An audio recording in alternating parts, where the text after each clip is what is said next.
Bonjour à tous, bienvenue dans l'émission 6 minutes chrono, le rendez-vous quotidien de la rédaction de Lyon Capitale. Aujourd'hui, on va parler de culture, on va parler de bande dessinée, on va parler de dessin avec l'exposition Le Chat de Philippe Geluck qui se tient jusqu'au 15 novembre à la galerie Estade.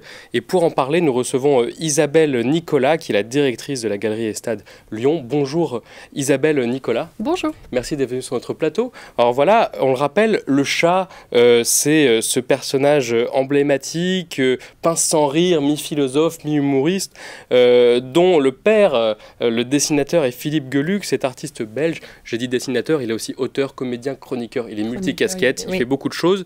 Votre exposition, elle intervient en même temps qu'une autre exposition, celle-là qui se tient au Parc de la Tête d'Or. Elle s'appelle Le Chat déambule. C'est une exposition itinérante dans plusieurs villes d'Europe. Actuellement, elle est à Lyon. Jusqu'au mois de mars. Donc voilà, il y a ces deux expositions en parallèle. Mais nous, on vient parler de la vôtre. Est-ce que vous pouvez d'abord nous raconter comment est-ce que vous en êtes venu à exposer Geluck dans votre galerie, sachant que l'histoire est plus ancienne que celle du Parc de la Tête d'Or. Voilà, c'était prévu depuis de longues dates. Oui, alors tout à fait, ça a été d'abord une rencontre entre Michel Estade et Philippe Geluck qui s'est faite il y a quelques années.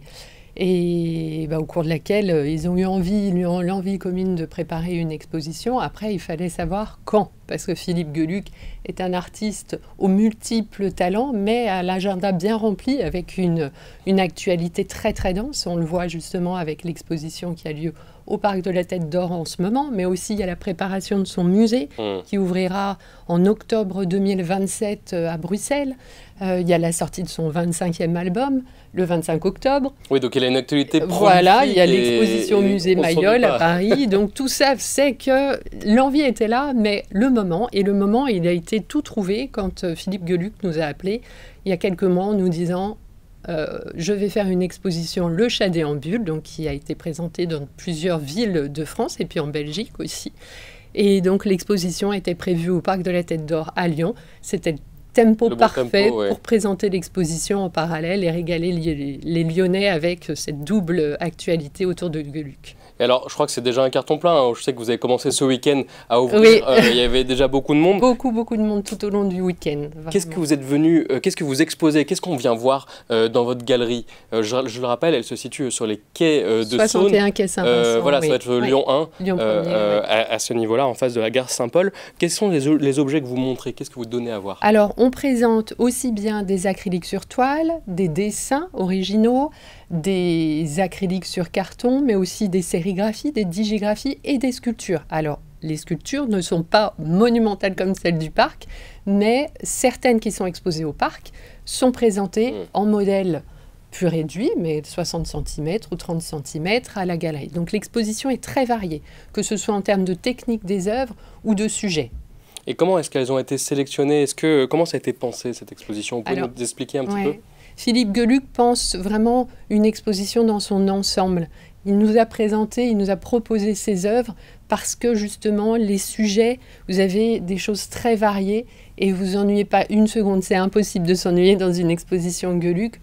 Chaque bulle a un peu son univers, c'est ça? Il n'y a pas forcément, c'est pas une thématique qui les réunit. Voilà. Alors, le chat est toujours là pour nous parler, mais vous avez aussi bien des punchlines humoristiques. De toute façon, l'humour est toujours prêt avec Philippe Geluck, mais vous avez aussi des références à des grandes œuvres de l'histoire de l'art.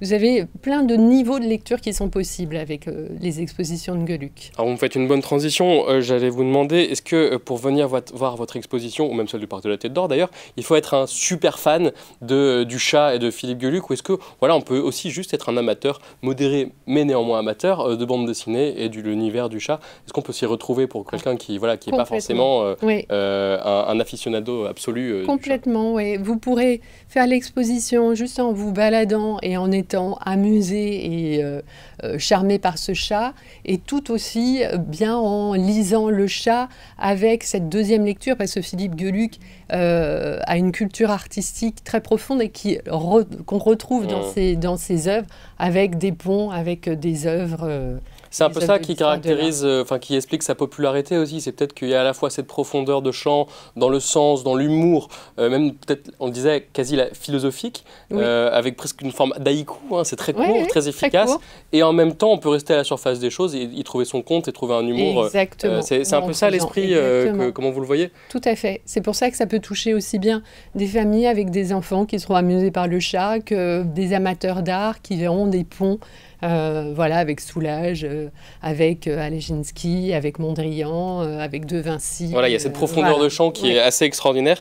Une dernière question avant de terminer cette émission. Est-ce que vous avez un coup de cœur personnel en toute subjectivité? Voilà, ça n'a pas Alors parlé là, de ça va vérité. vraiment être en toute subjectivité. Il y en a une qui me fait particulièrement rire, donc qui est un gros clin d'œil à L'homme de Vétrus de Vinci.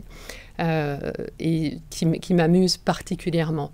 Voilà, je crois que nos dit- téléspectateurs la voient Ouais. en même temps et qui explique que... Léonard de Vinci n'avait pas pensé à tout. voilà, ce sera le mot de la fin. Merci beaucoup Merci à vous. Isabelle Nicolas d'être venue Merci. sur notre plateau. On le rappelle, chers téléspectateurs, vous pouvez retrouver l'exposition à la galerie Estade. C'est à quelle adresse? Au 61 quai Saint-Vincent et jusqu'au 15 novembre. Voilà, en face de la gare Saint-Paul sur les quais de Saône et ainsi que l'exposition Le Chat déambule au Parc de la Tête d'Or jusqu'en mars.